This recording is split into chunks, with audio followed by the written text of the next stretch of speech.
在北宋波澜壮阔的历史中，若论哪位帝王的面目最富争议、最耐人寻味，宋太宗赵炯的形象无疑高悬于榜首。他的一生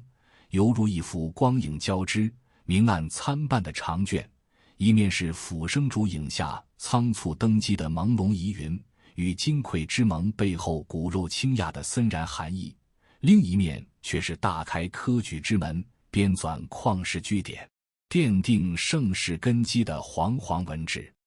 他是兄长巨大阴影下奋力求索的继承者，是试图以收复幽燕的不世之功来证明自己的挑战者，更是最终将帝国航船从武力征伐引向文教昌明的舵手。他的统治充满了雄心的灼热与现实的冷峻，个人抱负与时代局限的激烈碰撞。这位承前启后、功过鲜明的君王，以其复杂多面的抉择与遗产，深刻塑造了两宋300余年的政治基因与文化性格。要理解北宋何以成为历史上一个如此独特而精致的王朝，就无法绕开对这位在迷雾与光芒中行走的帝国塑造者的深入探寻。宋太宗本名赵匡胤，宋太祖赵匡胤登基建宋后，为遵循古代避讳礼制，他更名为赵光义。他登基的第3年，为进一步凸显皇权的独尊性与神圣性，他正式定名赵炯。从此，赵炯作为其庙堂之上的正式名号载入青史。名字的更迭映照出他地位与角色的巨变，而这场巨变的起点，正是那场将他与整个家族命运推向历史前台的陈桥兵变。公元960年正月，后周恭帝柴宗训年仅7岁，主少国矣之际，朝廷突然接到契丹与北汉联军南下入侵的消息。慌乱之下，后周朝廷下令任命赵匡胤为统帅，率军北上抵御敌军。赵匡胤率领的军队行至陈桥一时，一场精心策划的兵变悄然发生。军中将士将早已准备好的黄袍披在赵匡胤身上，拥立他为皇帝。赵匡胤随即率军掉头回师开封，以和平的方式控制了京城。后周恭帝被迫禅位，赵匡胤登基称帝，定国号为宋，史称陈桥兵变。关于赵匡胤在此次兵变中究竟扮演了何种角色，北宋及后世的正史记载中存在2种截然不同的说法，成为史学界争议已久的疑点。第一种说法来自曾巩所著的《隆平集》，书中记载，赵匡胤当时跟随兄长赵匡胤一同出征，兵变发生后，他主动拦住赵匡胤的马，直言进谏，倘若诸位将领凭借拥立之功肆意掠夺，让百姓遭受战乱之苦，那就违背了顺天应人的称帝法理，希望让将士立誓不忘杀抢掠后再进军京城。赵匡胤听从了这一建议，下令严禁军队掠夺，开封城百姓因此得以保全。而赵匡胤也正因这件事萌生了将来把皇位传给弟弟的念头。另一种说法则来自王禹称建隆一事的记载，这一说法与《隆平集》完全相悖，称赵匡胤当时并未跟随军队出征，而是留守京城陪伴母亲度世。当他得知兄长赵匡胤在陈桥驿被拥立为帝，即将率军回京的消息后，经月奔走出营，全程并未参与兵变的策划与实施。这2种记载的矛盾点十分明确，核心在于赵匡胤当时是随军出征参与决策，还是留守京城事后迎接。后世学者经过考证后，大多倾向于第2种说法更为可信。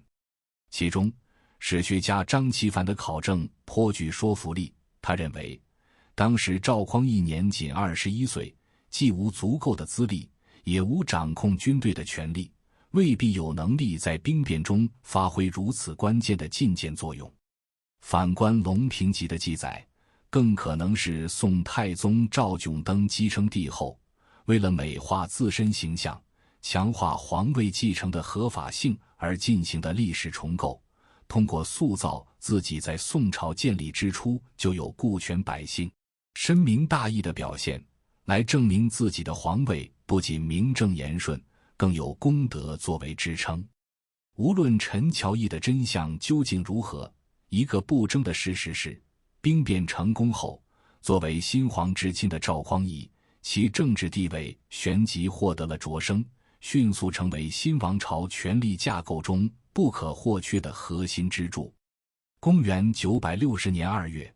也就是宋朝建立的次月，赵匡胤便被任命为殿前都虞候，兼任睦州防御使，直接跻身禁军高级将领的行列。同年，他跟随宋太祖征讨淮南李崇进的叛乱，叛乱平定后，又被加封为大内都部署，得以进一步掌握京城的兵权。到了公元961年7月，一项更具政治深意的任命落到了他的头上。时年22岁的赵匡胤兼任开封府尹，同时加授同平章事，这意味着他不仅掌管京城的行政大权，还享有了宰相级别的政治待遇。此后，赵匡胤的地位一路水涨船高，到了公元973年，他被正式封为晋王。在五代十国时期，新王尹开封通常被视为皇位继承人的重要信号。在长达15年的开封府尹任上，赵匡胤展现了出色的理政才能。他裁决诉讼，明察公允，轻重得宜，有效维系了经济的秩序与安宁。更重要的是，他借此枢要之位，广泛延揽人才，结交文武，不动声色地构筑起一个以其为核心的政治网络，即后世所称的晋地集团。与此同时，他深度介入国家机务，积累了极为丰富的军政阅历与执政经验，为其日后主理天下奠定了坚实基础。然而，通向最高权位的最后一步，却是在一片令人不安的迷雾与突如其来的变故中完成的。公元976年10月，正值盛年的宋太祖赵匡胤猝然驾崩，年仅50岁。关于太祖的离世与赵光义继位的过程，正史的记载异常简略，可恰恰是这份刻意的平静背后，藏着整个宋代最扑朔迷离的一桩公案俯生烛影。宋代僧人文莹的笔记《香山野录》里曾留下过一段充满悬念的记载：太祖驾崩的当晚，曾召赵光义入宫饮酒，平退了所有宦官宫妾。宫外的人只能远远望见烛影之下，赵光义时而起身离席，似乎在推辞避让，又隐约听到太祖用祝斧戳击地面的声响，还伴随着一声高声嘱咐：“好为之。”就在这天夜里，太祖溘然长逝，而赵光义则在第一时间进入皇宫，宣告自己继位。尽管此说仅属野史笔记，但结合太祖暴卒，生前为名利储君，乃至有记载宋皇后急遇赵皇子赵德芳入宫等重重疑点，使得太宗赵光义得位的正当性自始便沾染了难以洗刷的疑云。但历史的车轮终究不会为任何人停留。公元976年10月乙卯日，赵光义正式登基，随即颁布大赦天下的诏令。他深知稳定人心的重要性，登基后迅速做出一系列人事安排，任命弟弟赵廷美为开封府尹兼中书令，封为齐王，将太祖的2个儿子赵德昭封为武功郡王，赵德芳封为节度使，同时对曹彬、潘伟等前朝核心大臣全部予以留任，以此稳固朝堂。但即便如此，赵光义还是难掩内心的焦灼。就在当年12月，距离新年只剩短短几天的时候，他毅然打破余年改元的惯例，将仍在沿用的开宝9年改为太平兴国元年。这一反常举动也被后世史家普遍解读为他急于摆脱兄长的影响，确立自身正统地位的直接心计。至此，赵光义完成了从晋王到天子的身份跨越，开启了长达21年的统治生涯。但他心里很清楚，如何巩固手中的权力，如何证明自己的治国能力，如何彻底走出兄长的阴影，这些沉甸甸的挑战才刚刚拉开序幕。坐稳皇位之后，宋太宗很快便将目光投向了尚未完成的统一大业。这不仅是兄长留下的遗志，更是他证明自身能力、稳固统治威信的最佳途径。彼时的中原大地，统一之路仍有2道障碍。南方有2股割据势力，一是占据福建漳泉2州的陈洪进，二是坐拥2浙之地的吴越国王钱俶。北方则有北汉政权，凭借着辽朝的军事支援，在太原城负隅顽抗，成为中原统一的最后一块绊脚石。宋太宗深知南方割据势力实力较弱，且无强援，是统一的最佳突破口。公元978年，在宋朝的政治施压与军事威慑下，割据福建的陈洪进主动前往开封觐见，顺势献上所辖的漳泉的土地与户籍，这便是历史上所说的陈洪进纳土。陈洪进的和平归附起到了极强的示范作用。同年，身处开封的吴越国王钱俶审时度势，随即上表献出自己所辖的地区，主动归入宋朝版图。至此，南方地区彻底平定，让宋太宗的声望大幅提升，也让他得以集中全部精力对付北方的北汉政权。公元979年正月，宋太宗力排众议，决定御驾亲征北汉。他对此战进行了周密部署，任命名将潘美统领一众将领，率军主攻太原，同时派遣骁将郭进驻守石岭关，扼守辽军南下驰援的必经之路，切断北汉的外援。2月，宋太宗从汴京出发，亲临前线督战，极大鼓舞了宋军士气。战役打响后，郭进不负众望，在石岭关南成功阻击辽国援军，大败辽军，彻底断绝了北汉的希望。宋军主力则趁机对太原城展开猛烈围攻，昼夜不停轮番进攻。北汉皇帝刘继元困守孤城，外无援兵，内无粮草，陷入了绝境。5月，在宋军持续的强大攻势下，刘继元再也支撑不住，只能出城投降。立国近30年的北汉就此灭亡。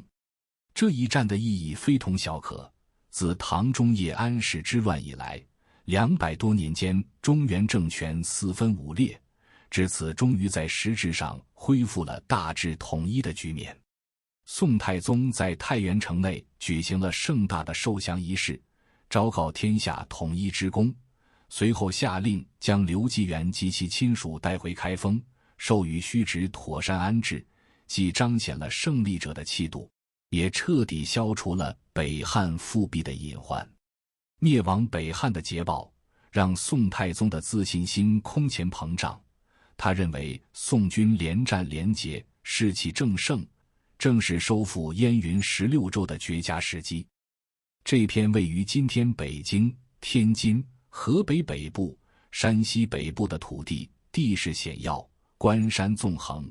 本是中原王朝抵御北方游牧民族南下的天然屏障。公元936年，后晋开国皇帝石敬瑭为了夺取皇位，不惜以臣子之礼侍奉辽朝，将燕云16州割让出去。这一举动直接让中原腹地失去了战略防线，辽朝的骑兵从此可以长驱直入，随时威胁中原安全。宋太祖赵匡胤在位时，曾专门设立封庄库，逐年储备钱财布匹，计划先用和平赎买的方式收回这片土地，若是辽朝不同意，再动用武力夺取。但宋太宗被胜利冲昏头脑，完全不顾宋军将士刚刚经历太原之战，早已疲惫不堪的现实，执意要乘胜攻辽。这份急于求成的决策，最终酿成了高梁河之战的惨败。公元979年6月，宋太宗率领宋军从太原出发，挥师东进，正式开启北伐辽朝的征程。战事初期，宋军凭借着一股锐气进展顺利，先后攻克益州、涿州，进抵辽朝南京幽州（今北京）。幽州是辽朝在南方的军事重镇，地理位置至关重要，辽朝当即派军坚守。宋军从四面合围幽州城，将士们士气高涨，甚至采用掘地而进的方式挖掘地道攻城。幽州城一时间岌岌可危。辽朝得知幽州被围的急报后，不敢有丝毫怠慢，火速派遣名将耶律休哥率领精锐骑兵南下驰援。7月初6，辽军主力抵达幽州城外，与宋军在高梁河（今北京西直门外）展开了一场决定性的激战。此时的宋军早已不复出征时的锐气，连续征战让将士们疲惫不堪，长途奔袭又导致粮草供应短缺，部队的战斗力大打折扣。而辽军则是以逸待劳，骑兵部队更是战斗力强悍。战斗打响后，辽军兵分左右两翼，对宋军发起猛烈夹击。宋军阵脚很快被冲乱，将士们纷纷丢盔弃甲，四散溃逃。混乱之中，宋太宗本人也身中箭伤，只能仓皇换乘驴车向南逃窜。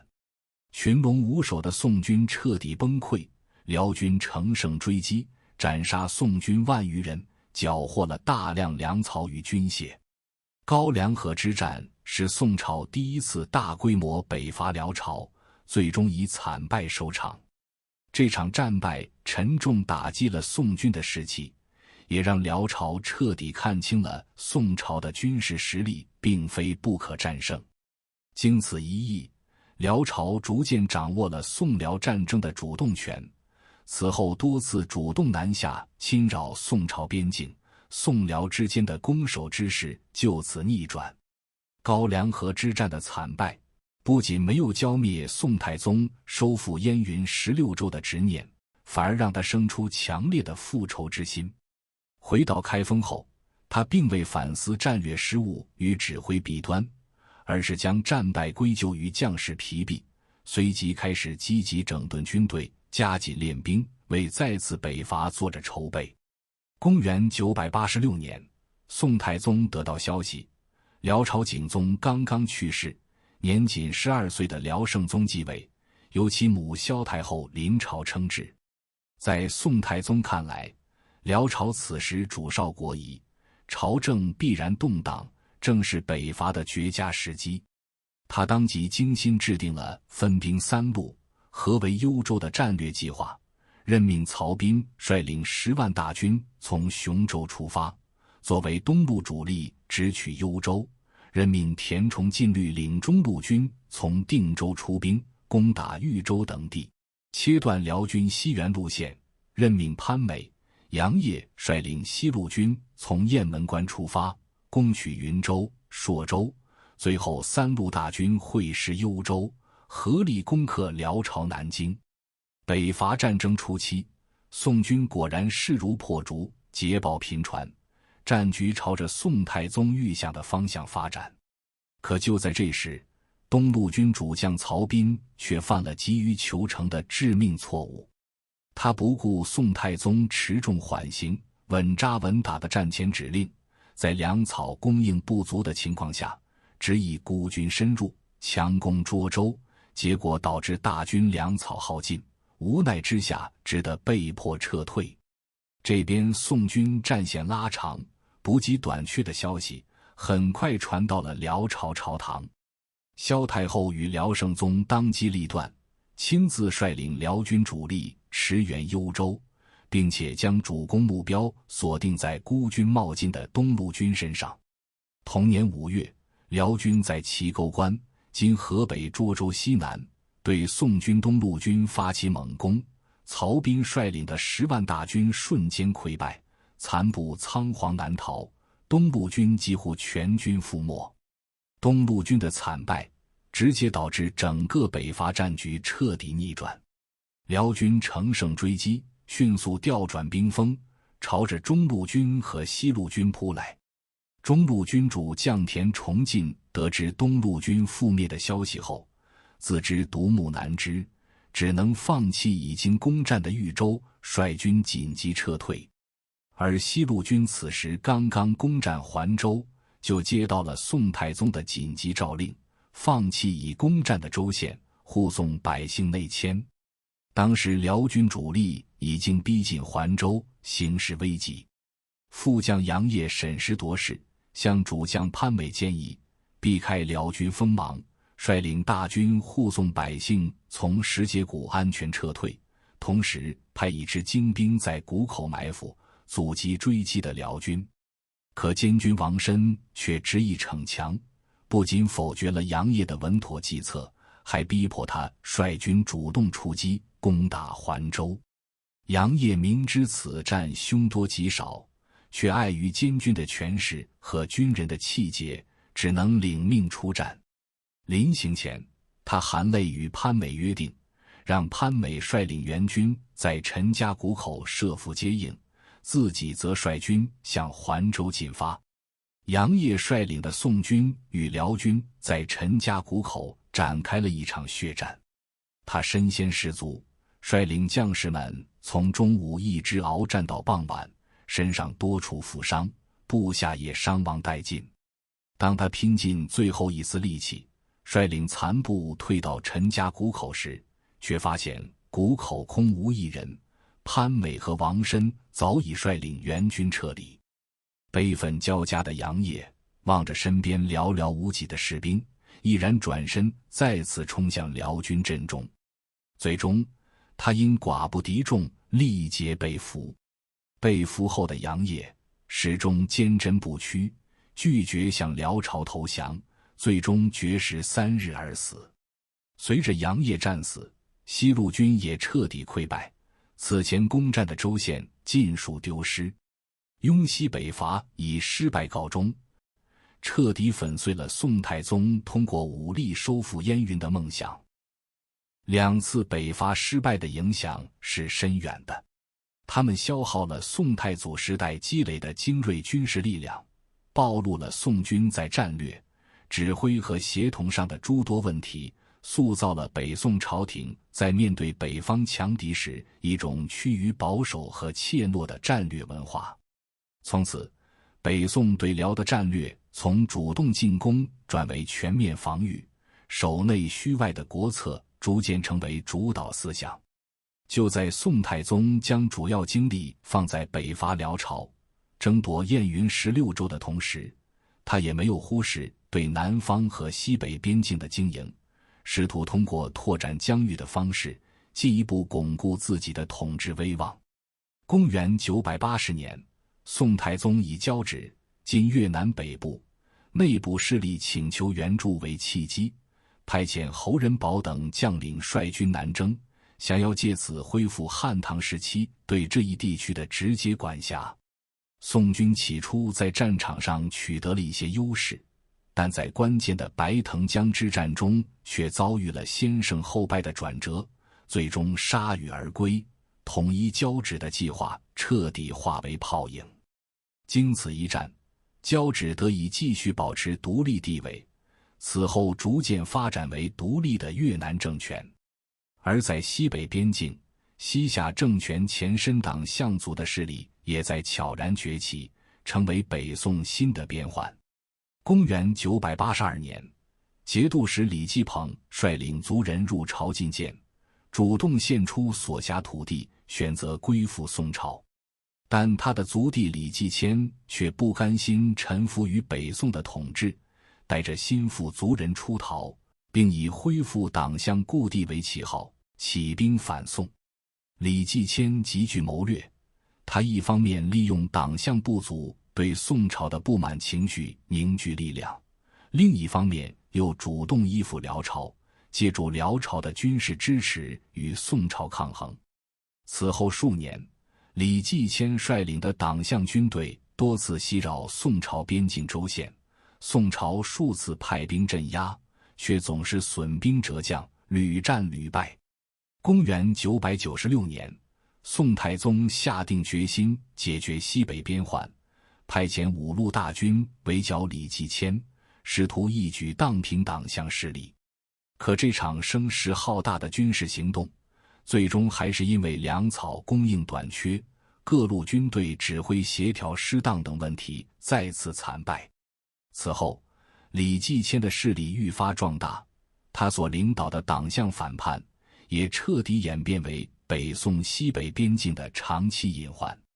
南方征伐失利，西北边患难解，再加上2次北伐辽朝的惨败，这些接连的军事挫折共同构成了后世对宋太宗不善武功的历史评价。太宗的军事抱负最终画上了一个充满遗憾的句号。如果说宋太宗在开疆拓土的武功层面留下的多是遗憾与争议，那么他在内政建设与文治开创上的成就，却深刻且持久地塑造了北宋乃至整个宋代的国家性格。他不仅继承了宋太祖赵匡胤确立的加强中央集权的核心思路，更将这一系列制度进一步完善、系统化，最终奠定了宋朝与士大夫共治天下的稳固政治格局。在中央与地方权力架构上，宋太宗将太祖强干弱支、分化实权的原则推向了极致。他继续削弱节度使的实权，明确规定节度使不遇政事，不掌军旅，仅保留虚衔荣誉，同时将地方精锐部队尽数编入中央禁军，使守内虚外的兵力部署成为常态。当时全国禁军人数从太祖末年的20万余增至太宗晚年的近40万，京城禁军数量远超地方驻军，确保了中央对地方的绝对军事优势。在地方行政上，太宗将全国划分为15路，路下设官员，分别掌管地方财政、司法等事务。这些官员直接向中央汇报，不得与地方节度使勾结，从制度上切断了地方势力做大的可能。他还推行文官知州制度，让通过科举选拔的文人担任知州、知县，掌管地方行政与部分司法权，甚至让文官兼任军事职务，彻底改变了5代以来5人跋扈、藩镇割据的局面。在中央中枢机构改革上，太宗进一步分割宰相的权力，确立了2府3司的制衡格局。宰相不再监管军事与财政、行政、军事、财政3权分立，最终全部集中于皇帝一身。这种制度设计有效防止了相权过度膨胀，强化了皇权，但也导致机构臃肿，行政效率降低，为宋朝冗官问题埋下了伏笔。此外，太宗还完善了司法制度，将地方死刑判决权收归中央，规定地方死刑需经朝廷复奏3次方可执行，废除了5代以来藩镇私刑专杀的陋习，同时改革谏官制度，扩大谏官的言实范围，鼓励官员直言进谏，提拔了寇准、田熙等敢于犯言直谏的官员，一定程度上避免了皇权独断的弊端。宋太宗最被后世称道，也影响最为深远的文治功绩，莫过于他对科举制度的大规模改革和对文化事业的空前扶持。他深刻认识到，要巩固统治，打破门阀士族对政权的垄断，必须拓宽政权基础，从更广泛的社会阶层中选拔人才。公元977年，即位不久的太宗便亲自主持殿试，一举录取进士及诸科共500余人，这一规模远超太祖时代。太宗不仅扩大录取名额，还大幅提高进士的待遇与晋升速度，即递进士无需像前代那样历经地方历练，可直接授予京官或州县要职，招为田舍郎，目登天子堂成为县师，极大地激发了民间的读书热情。更为重要的是，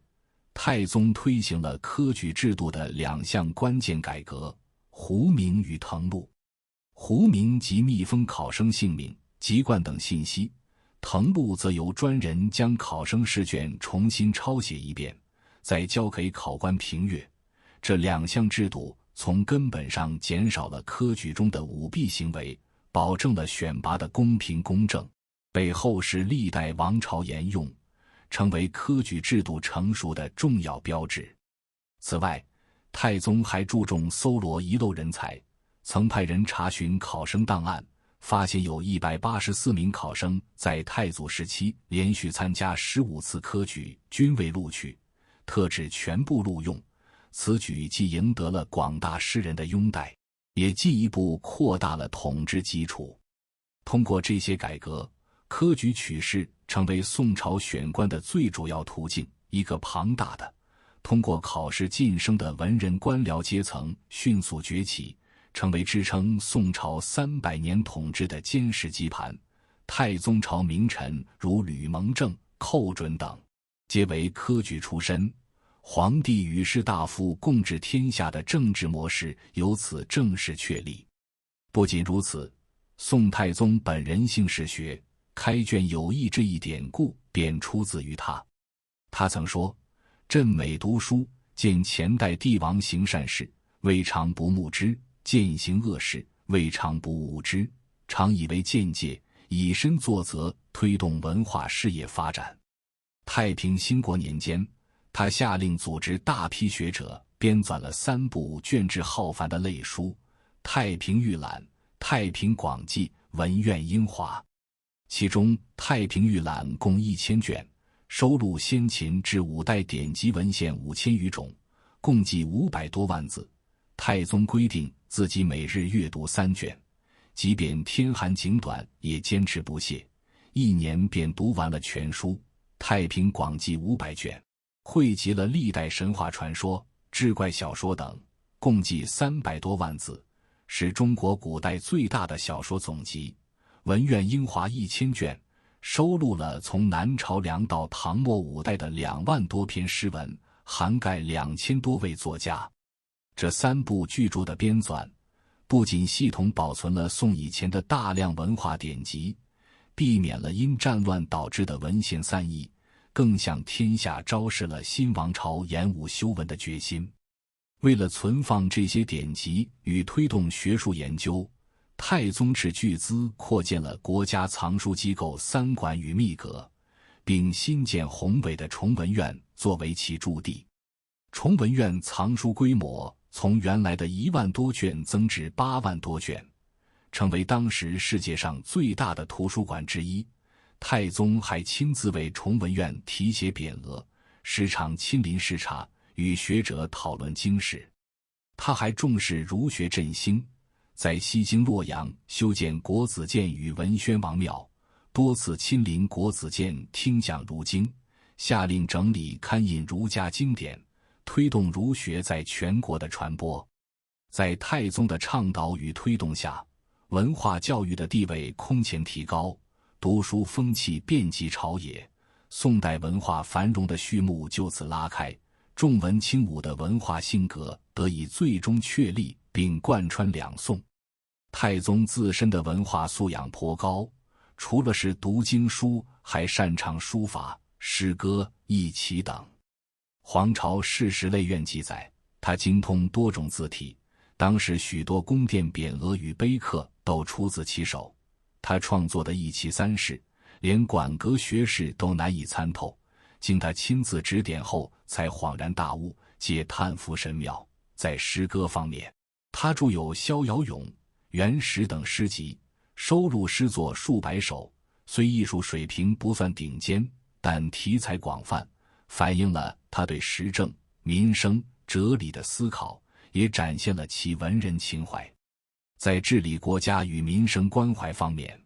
太宗也展现出勤政求治的一面。他重视民间疾苦，改革登闻谷制度，允许百姓直接击鼓鸣冤，时常亲自审理相关案件，纠正冤假错案。曾有考生控告科举不公，太宗便亲自组织复试，重新录取数百人，确保选拔公正。对于地方官员的贪腐行为，他采取严厉打击态度，即便是外戚权贵，太宗也不顾宗室情面，一定程度上整肃了吏治。在经济方面，太宗继续推行促进农业生产的政策，鼓励垦荒拓田，重视水利建设，修缮灌溉渠道，保障农业生产的稳定，同时尝试通过酒类、茶叶、盐铁官营等方式加强国家财政管理，增加财政收入，为文治建设与军事防御提供资金支持。不过，这些专卖制度也在一定程度上加重了百姓负担，且执行过程中存在官员舞弊现象，成为日后社会矛盾的隐患之一。在个人品性与生活作风上，宋太宗呈现出复杂的多面性。他既有节俭自律的一面，《隆平集》记载，其裤子上的纹律因多次换着而倒顺，由衣库报告有数万件破损帘幕，请求销毁。他下令竹染成杂色，制成数千面旗帜。有关部门请求将营缮器材用作新柴，他则挑选可用材料制成数千件食物分赐大臣。这些举措皆体现了节俭之风。但另一方面，他也有追求奢侈享受的一面。在位期间，大规模修建大型宫殿园林，装饰华丽，耗费了巨额人力物力。喜好巡游，多次前往洛阳、泰山等地，每次巡游都铺张奢华，加重了百姓负担。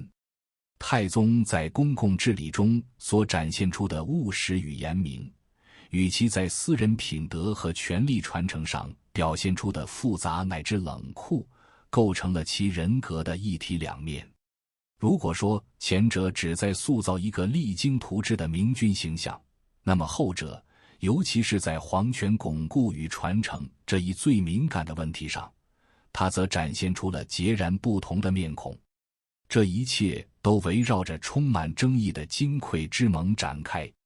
按照所谓金匮之盟中三传阅的说法，宋太宗之后，皇位应当传给弟弟赵廷美，再由赵廷美传回宋太祖的儿子赵德昭，以此保证长君在位。但这一传承约定，最终在宋太宗的操作下化为泡影。公元979年，北伐辽朝的战事惨败，宋太宗心情极度恶劣。当时有大臣提议，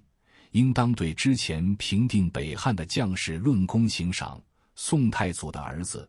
武功郡王赵德昭也顺势向宋太宗进言，请求兑现封赏。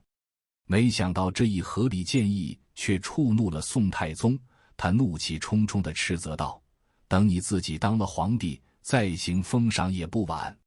这句话的分量极重，无异于直接猜忌赵德昭有觊觎皇位、抢班夺权之心。赵德昭深知帝王猜忌的可怕，回府后便自刎而亡。2年后，宋太祖的另一个儿子赵德芳也突然暴卒，死因在史书中记载模糊，始终没有明确说法。至此，宋太祖的直系子嗣对皇位的潜在威胁被彻底消除，障碍并未完全扫清。按照兄终弟及的约定，下一个继承人是其弟赵廷美。公元982年，赵廷美被人告发骄横放纵，意图谋反。宋太宗当即下令罢免他的开封尹职务，将其贬为西京留守。不久后，又追加与宰相卢多逊暗中勾结的罪名，将他一贬再贬。最终在公元984年，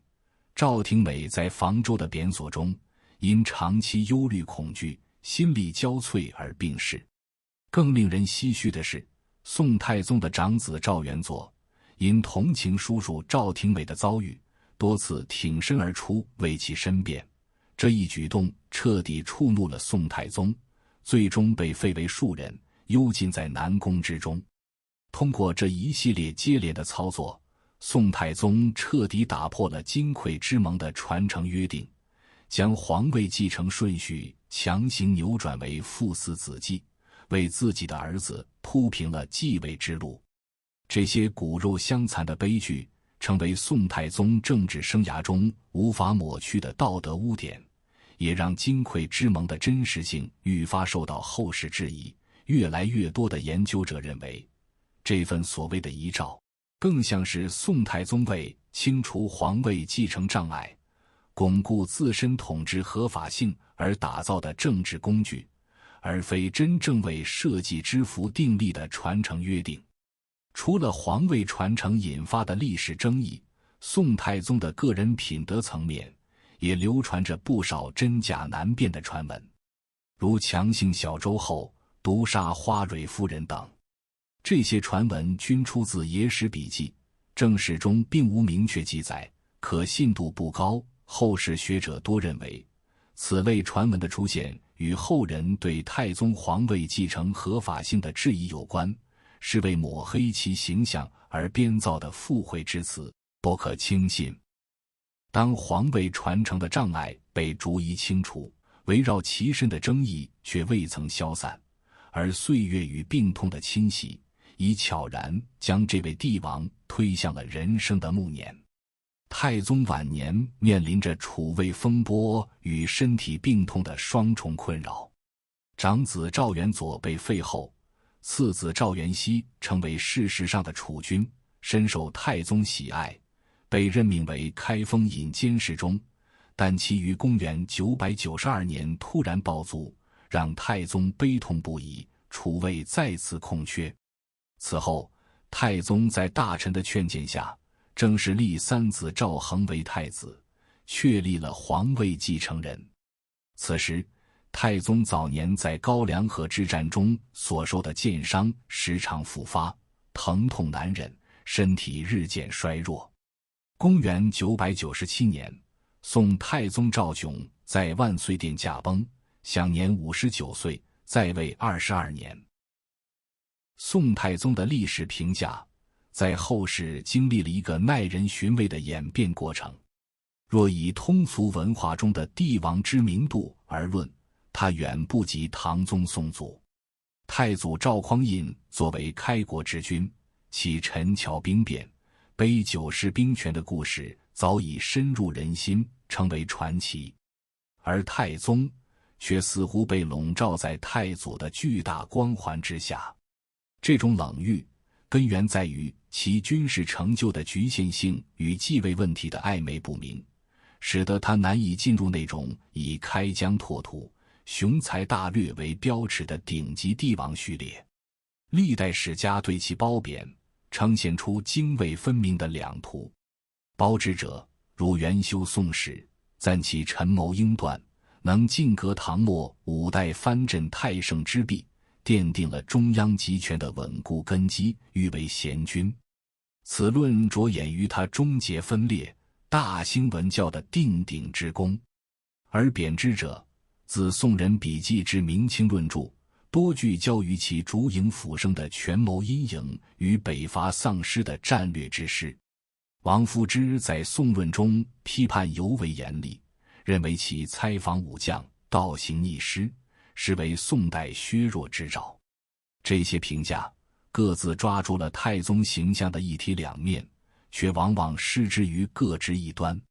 进入现代，史家视野更为宏阔，如邓广明、张其凡等学者将其文治武功、制度创设与时代局限综合考量，视其为一个推动历史转型的复杂综合体。其评价的流变本身便是一部后人如何理解宋代乃至帝制政治文化的缩影。纵观评价变迁，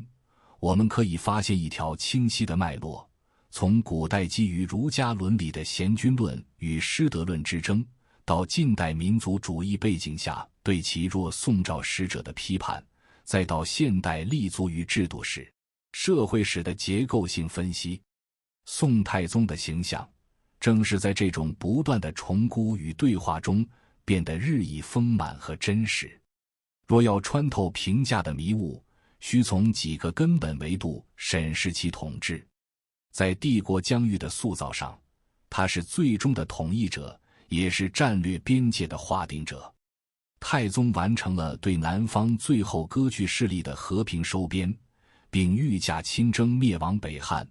结束了自安史之乱后200余年的实质性大分裂，使中原重归一统，此乃彪炳史册的不朽功业。然而，他在试图将统一推向极致，收复燕云16州时，却遭遇了惨痛的失败。高梁河与雍西北伐的挫败，不仅损耗了开国精锐，更重要的是，他以一种残酷的方式为北宋的北部边界画下了一条现实的政治军事红线。自此，中原王朝与北方游牧政权的实力对比发生了微妙而关键的变化。宋辽从宋初可能的进攻防御关系，转变为长期的对峙平衡关系。太宗晚年构筑水长城，标志着战略思想从恢复汉唐旧疆的进取，转向固守现有版图的防御。他统一了农耕核心区，却也默许了燕云这片战略屏障的长期丢失，为后世边防留下了永恒的难题。在政治结构的锻造上，他是集权的深化者，也是文治格局的奠基人。他继承并极致化了太祖强干弱支的方针，通过削弱节度使、分化相权、严密控制宗室，将一切权力空前集中于皇帝一身，基本终结了唐末5代以来藩镇割据、禁军篡位的政治惯性。从此，黄袍加身的兵变模式在中国历史上基本绝迹。这项成就的代价是皇族内部的悲剧与猜忌文化的滋生。与此同时，他大力推行科举改革，使寒门士子得以大规模、制度化地进入权力核心，真正开创了皇帝与士大夫共治天下的政治模式。这一模式以文人官僚集团替代了过去的门阀士族或军事勋贵集团，成为王朝的统治基石，塑造了宋代独特而繁荣的士大夫政治文化。他的集权是皇权的个人化集中，他的文治则是权力的社会基础拓宽。两者看似矛盾，实则统一于巩固赵宋王朝长治久安的根本目的之中。在军事与外交的棋盘上，他是失败的指挥官，也是国防新思维的开启者。2次北伐的失败，无疑暴露了太宗在战略决策、战术指挥以及选用主帅方面的重大缺陷。不善武功的批评，于他而言并非全然不公。这些失败直接导致了宋初对辽战略优势的丧失，并助长了朝廷中恐辽必战的心理。然而，正是这些失败，迫使北宋王朝进行了深刻的军事和外交反思。从太宗后期开始，以防御为导向的军事部署，以物资储备为核心的战略，以及守内虚外的基本国策得以确立。在外交上，虽然太宗时代仍以战为主，但失败的教训为后来澶渊之盟这种新型邦交模式奠定了基础。太宗的军事挫折，以一种痛苦的方式推动了中原王朝从天朝上国的征服心态，向更为务实、计算成本收益的守城型国防外交策略转型。而在文化与经济的田园里，他是繁荣的推动者，也是文化高峰的奠基者。太宗重视农桑，兴修水利，鼓励垦荒，使社会经济从战乱中迅速恢复并持续发展。他主持编纂巨型类书，兴建崇文院，组织大规模抄书、藏书，其规模与气魄堪称空前。这不仅保存了前代文化遗产，更向天下昭示了新王朝严武修文的坚定国策。他身体力行，开卷有益，大幅提升科举地位，使得读书求学、科举入仕成为社会最受尊崇的上升通道，从而在全社会范围内营造了浓厚的文化氛围。宋代文化之所以能在后续达到中国历史上的巅峰状态，其重视教育、尊重文人的社会风气，实由太宗一朝牢固奠定。可以说，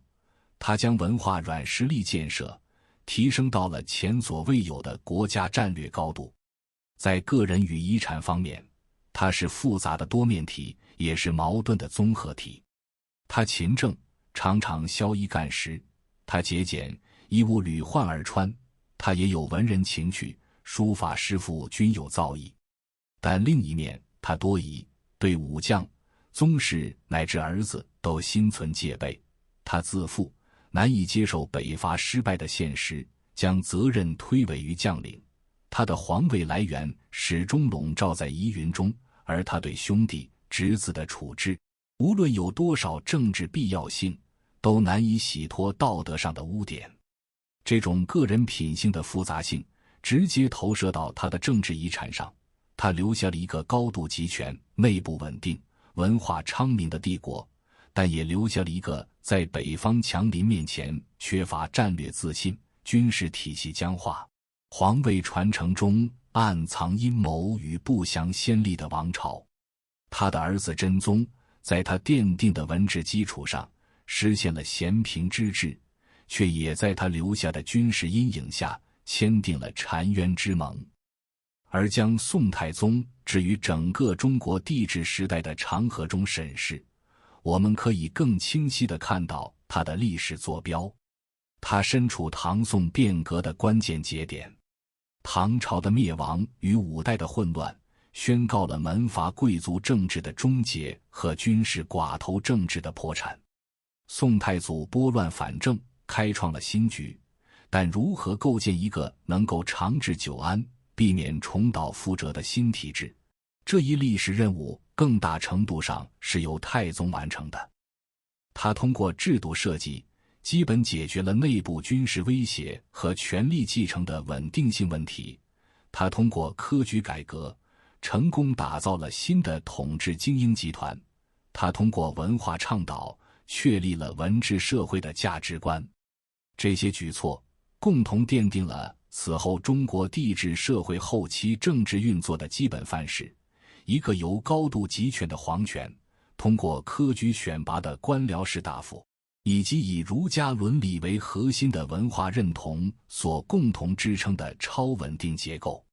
宋太宗正是这一历史转型过程中承前启后的枢纽人物。因此，对宋太宗的最终评价需要超越简单的功过。他是一位极具现实感、执行力强且深谙历史教训的帝王。他的所有重大决策，无论是北伐、集权还是崇文，都包含着对五代乱象的深刻警惕和对赵宋王朝国祚永延的终极追求。他的悲剧在于，个人的雄心与时代的客观条件以及他自身能力的局限发生了不可调和的冲突。他的伟大在于，当军事进取之路被证明走不通时，他能果断将国家的主要精力转向内部建设，并在文治领域开辟出一片前所未有的广阔天地，从而为宋代乃至后世中国开辟了一条不同于汉唐外向扩张的以内政修明与文化繁荣为标志的文明发展路径。他不是一个完美的英雄，也不是一个卑鄙的小人，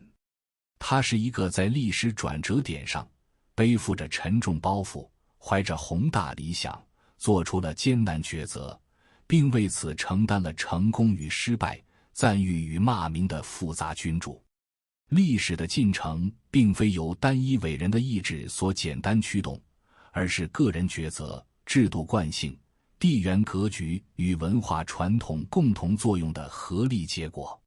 宋太宗赵炯以其一生的功过荣辱，生动地诠释了这种历史的复杂性，也让自己成为了读懂北宋乃至理解帝制的一把不可或缺的钥匙。他的遗产